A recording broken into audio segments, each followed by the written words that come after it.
Good morning, afternoon, or evening, wherever you're at, ladies and gents. I am Kura Isagami, your resident Tinkerer and Medarotter, and this is the Medarot News Network, bringing you all the latest developments and happenings with our favorite pet fighting robot series. Well, it looks like last week was just a teaser and a taste as to what to expect as the festivities amp up for Medarot Day, coming up in just 2 weeks from today. And boy, oh boy, have we been eating good, and we are going to be eating good this month when it comes to being a Medarotter. Last week we had not one, not two, but 7 brand new models all introduced at once into the game, all of which anime-centric ones that a lot of fans have been begging for and pleading about for quite some time now, including Teki Momura and Empress Patra, who are the 2 big ones. But this week in particular is when they really decided to blow our socks off.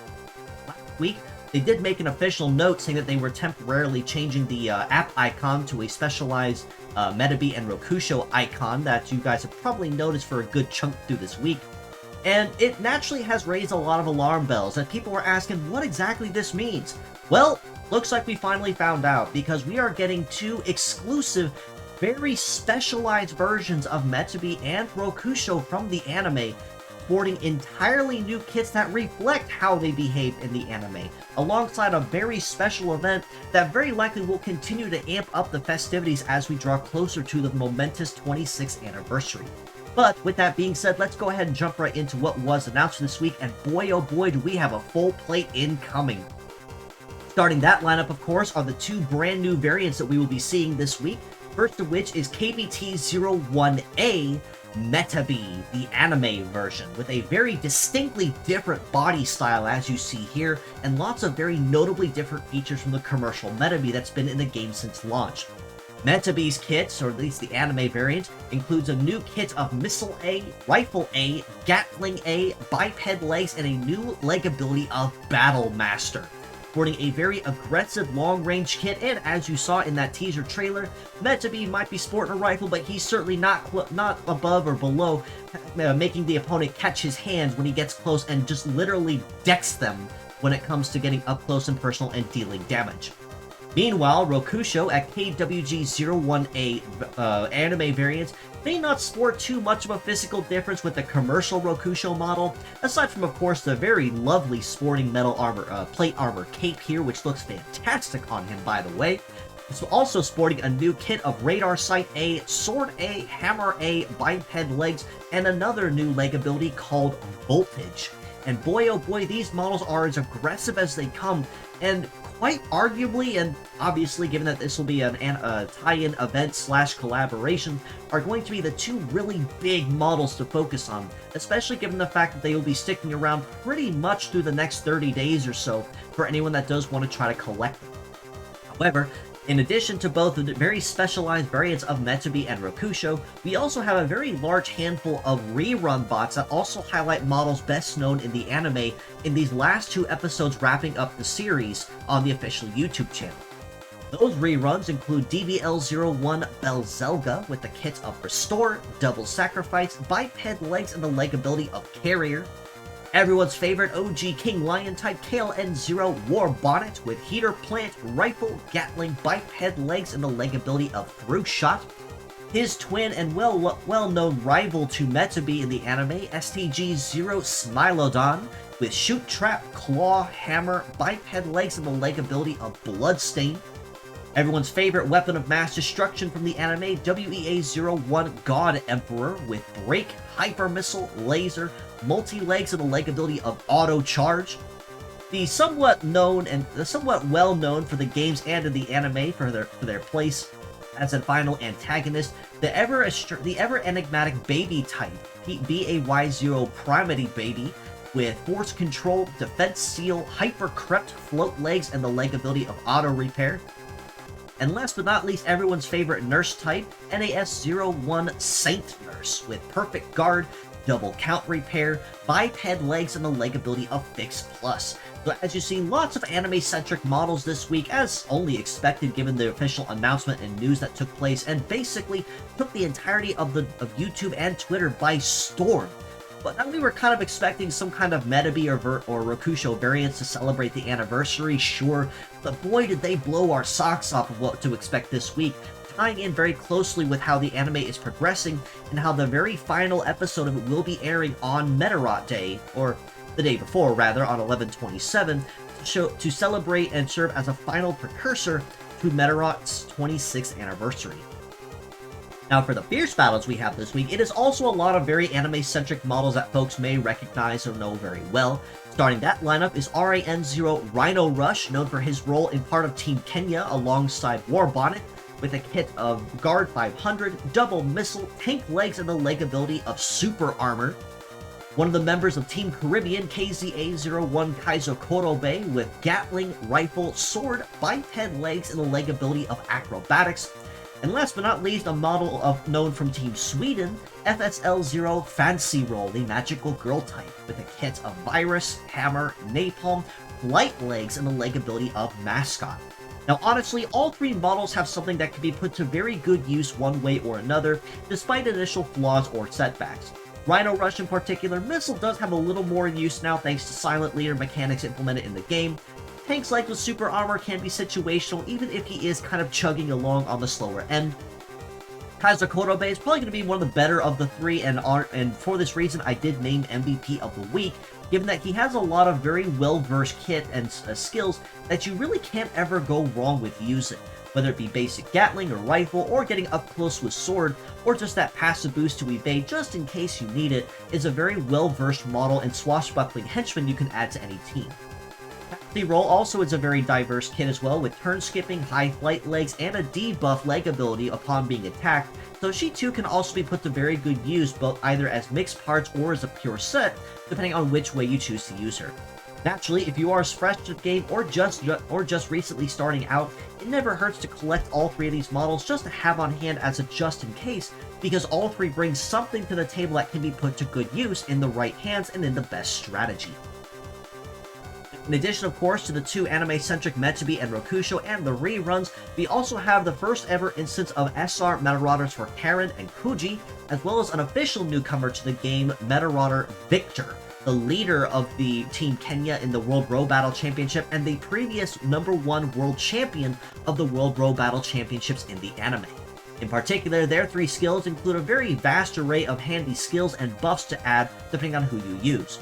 Medarot Victor will buff Heat and Success of equipped shooting skills by 30% for every consecutive use, very similarly to other Medarots we've seen in the past, like Medarot Rentaro, who does the same thing to a certain point and will cap that buff after a certain degree and number of uses. SR Karen, on the other hand, will guarantee that armor will not fall under 50% upon activation, even if it is only one hit. If you are a bipedal model, or if you are female, or especially both, it will also buff your heat stat by a certain point to give you just a little bit of an extra speed boost just in case you need it. SR Kuji, on the other hand, will buff power and evade flat relative to the amount of charge percentage in your gauge. Very similarly to, say, Medarot Mizuchi, who simply buffs evade relative to charge gauge as well. So Kuji, as kind of expected, given that his partner is Smilodon, will buff his power and his likelihood of dodging or grazing skills relative to how likely he is to charging a skill, even if he does not use Metaforce right away.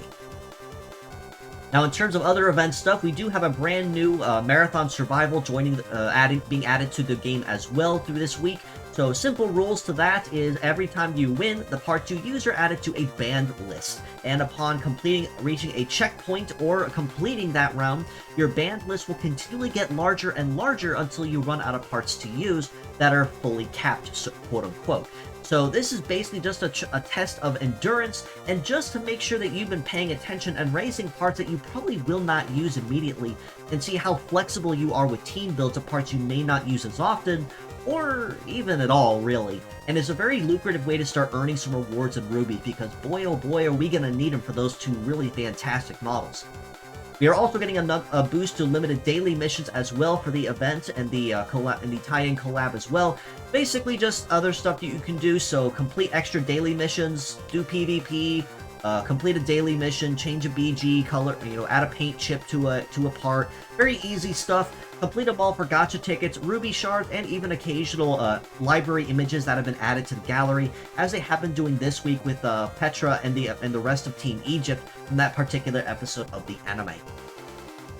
Now, in terms of the event itself, boy oh boy are we starting off on a good foot with this one. With this event in particular, we have access to 2 event reward Medarots, one of which is a rerun, 2 Medarotters, one also a rerun, a new medal, and of course more library images. But in this part of the event, which I highly expect will be a 2-parter, in this event you have the opportunity to earn GOG0 Goriango, the other member of Team Kenya, with a kit of hammer, double power hammer, wheeled legs and a leg ability of heavy arms, NTB0TP, who is a rerun that we had previous with triple melt, biped legs and the leg ability of straight.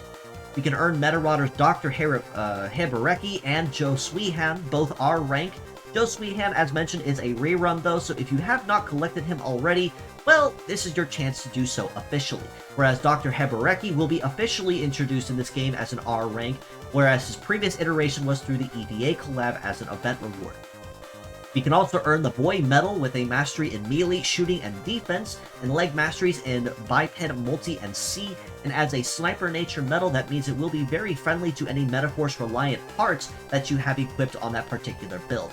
And lastly, alongside other rewards and resources you can earn, of course, these show other images from the anime showcasing various scenes from the World Row Battle Championships in the anime, so do make sure that you don't miss out on those and try to participate in the event however you can.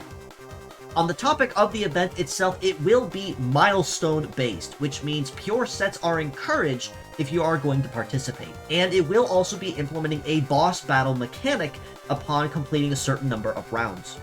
How that works, every victory in the event will add a tick to a timer that will randomly spawn a boss fight encounter that can be stacked. Upon tackling a boss fight will give you access to an additional exclusive set of points that earn the harder to earn rewards that you would not see in the regular dungeon. So being able to farm both one and the other are very important in finding that sweet spot if you want to maximize your points. On top of that, it is also imperative that you actually build 2 teams for this one if possible, because you'll have one set of bonuses for your dungeon event, and then another set of bonuses for your boss battle. On the topic of who does who, as you see here, for the event itself, Belzelga, Primary Baby, and God Emperor will give you a 10% bonus per part, Beastmaster and Saint Nurse at a 9%, and of course the OG Metabi and Rokusho, the commercial variants for clarification purposes, at a 8%, the event rewards Goriango and TP at 7%, and the Fierce Battles at 6% per part each. Medarotters, same case, SR Karen at a 20% bonus, and of course the for R rank 5% for Karen, Dr. Hebereki, or Joe Sweehan, and 3% for N rank respectively for the respective Medarotters. For the boss battle, on the other hand, as you see here, anime variant Metabi and Rokusho will give you that high bonus at 15% per part, and a 9% per part bonus for War Bonnet and Smilodon respectively. Also for boss battles for Medarotters, Victor and Kuji will give you that highest bonus at 20% each. SR Icky, of course, at 15, and of course those smaller bonuses at 10 and 5% for the N and R rank version, for the R and N rank versions of Kuji and Icky respectively. Lastly, you can also earn extra bonuses with Metabi Metabi or Rokusho at 6% per part and 5% per part for War Bonnet or Smilodon. Again, as a reminder, this event is milestone based, so if you are going to participate, pure sets all the way and make sure you have them capped and ready to go so that you can maximize your bonuses in every round and collect all the rewards and not miss anything. Because boss fights tend to be just a little more on the grindy side, for lack of a better term, but given that a lot of these models have been actually run in the past several times, multiple times as well, I feel that this is going to be a relatively easier event to farm for in comparison to previous ones where they kind of required you to collect the gacha exclusive model to collect any points at all. In addition, Warbond is also getting some special treatment as well, and at long last is finally getting his turn with the tune-up treatment. Now, compared to other models which got damage bonuses or even bonuses to their leg ability, Warbonnet really doesn't need them because he already was fantastic to use right out of the box with passive defense ignore, a very high power rifle which rivaled a lot of rifles and was the strongest non-heavy rifle in the game as well for the longest time, if it isn't still already. But he only just gets better by boosting and bolstering a lot of stats that he didn't necessarily rank as high on in favor of that defense ignore and that boosted power. So do keep in touch with that as well later on my channel upon release of this episode to see my breakdowns on what officially he is bringing to the table with his TP upgrades. On the community front, the official Ori Meta contest on Twitter will be ending in just a few hours, if not already getting ready to end at time of recording, but boy oh boy has it reached a lot of wonderful entries just in these last 48 hours alone as people have been getting down to crunch time.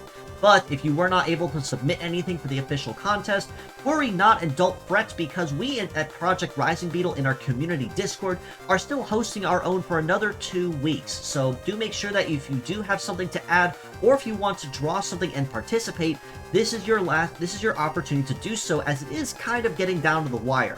We've not had a whole lot of entries over the last month or so that this event has been going on, and I am kind of hoping that things are going to amp up in these last 2 weeks, similar to how the official event ended, because I want to see so many entries that I have to devote a whole second video that week just to talking about them all and just giving my 2 cents on each one and why I like them. So that is my challenge officially to you guys, so that we can see lots of entries to kind of put a very end our community contest on with a bang and kind of see the official one off as well. Rules for our contest are provided here as well, and also in our Discord, so do make sure that you join it and see those rules so that you can join and submit your best contest and your best contribution to see if it does win. Also, on the community front, we are still always looking for translators to assist us with any current progress on or any current endeavors. Right now, I am very happy to say that Medarot 3 is tentatively, for lack of a better term, officially complete 100%. All text in the game has been translated into English. All that's really left now is just minor grammar and spelling checks, as well as a couple missed menus that still need done, such as the debug and the link battle menus. So we're almost finished, and it's very close. In addition, we are still working on Medarot 4 in early decompilation, so if you would like to help with that, either with it be playtesting Medarot 3 or helping decompile, clean, or translate Medarot 4, feel free to reach out to me or join our Discord in the link provided below, and we can get you in touch with the right people to fill you in on what has been done and what still needs done up to this point. With the weekly art highlights here on the MNN, this will probably be the last, well, it probably won't be the last week I do this, but probably still another couple weeks that I highlight Ori Meta entries from the official contest, because boy oh boy have I seen a lot of wonderful entries just in these last couple days alone, like I said. This one here by Twitter user Resaisei basically captured my heart the moment I saw it. It's an absolutely adorable design. I got a lot of Phalanx vibes from Pokemon Sword and Shield with the design, as well as a siege tower type named literally anti-castle, if I translated it correctly. Wonderful design, adorable execution of the creation as well, and I'm actually working on building this one right now, believe it or not. I fell in love with it to the point I just had to build it, and if you follow me on Twitter, you probably have already seen my progress on that as well, and I will be seeing it to completion in addition. And then this one here by Twitter user AAI6L2A1B7. Very likely a permalink to a Pixiv, with highlighting a particular other design as well, highlighting a witch and yokai, a witch and a oversized skeleton yokai. The name does escape me at the moment. I think it's Takayashi Hime, I believe, if I recall correctly. Do correct me if I'm wrong on that in the comments. But I do really like the dual design with this one as well. The female, the witch arms actually built onto the legs, and the true arms actually the oversized skeleton built into the back as well. So wonderful work to both of these artists. Give both of them a follow if you'd like to see more of their designs and see more Medarot art in your feeds. But with all that being said, I do believe that covers everything for this week's episode. Again, it is quite a busy week, primarily because we have a lot of stuff to look forward to the closer we draw to Medarot Day, and I, for one, am absolutely going to be eating good as a Medarotter through this month of November, the closer we get to the anniversary. But with all that being said, as always, if you'd like to know more, you can follow us below on Facebook at the Medarot News Network page, and the Metabots Forever community on there as well that I also manage. You can also join us on Discord in the link provided and in the comments below if you'd like to keep an even closer ear to the ground on the action. This includes any new updates on merchandise, or fan art, or my weekly episodes, or game translations. The Discord is the first place you're going to hear it before it goes anywhere else on the net. So if you want to keep an ear to the ground, that's the place to go. You can also reach out to me on Twitter at ItsuGamiKura, so if you have any questions or feedback or comments, or would love just to stop in and say hello, I leave my DMs open for that very reason. So don't be a stranger, stop on in and say hello, and I can reach out to you and respond when I can. Additionally, if you are a streamer, VTuber, or YouTuber and would love to collaborate sometime, whether that means having you here on my channel with me as a guest host on the MNN, or me stopping in on yours for a friendly chat or a group game, I would love to coordinate with you. So feel free to drop in my DMs and ask about that, and we most certainly will be coordinating something in the future to make that happen. Last and most certainly not least, do give these wonderful friends of mine a follow in the community as well. My friend Modon Meta, who's another fellow analyst and fellow Medarotter friend of mine, who does a lot of fun stuff on their end as well and stays up to date with the news just like I do. And of course, my friend Escardis, also known as Penguin Kotak on Twitter, he recently submitted a really fun design as well for the recent contest, Grand Admiral, a oversized battleship type, who's just sheer imposing force. It's just massive. I fell in love with that design too.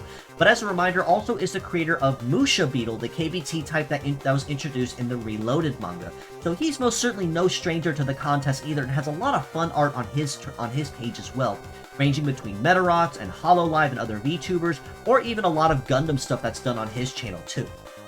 But with all that being said, as always, I do appreciate you all for stopping by just as you always do. And until next time, this is your host, Kura Itsugami of the Medarot News Network, signing out.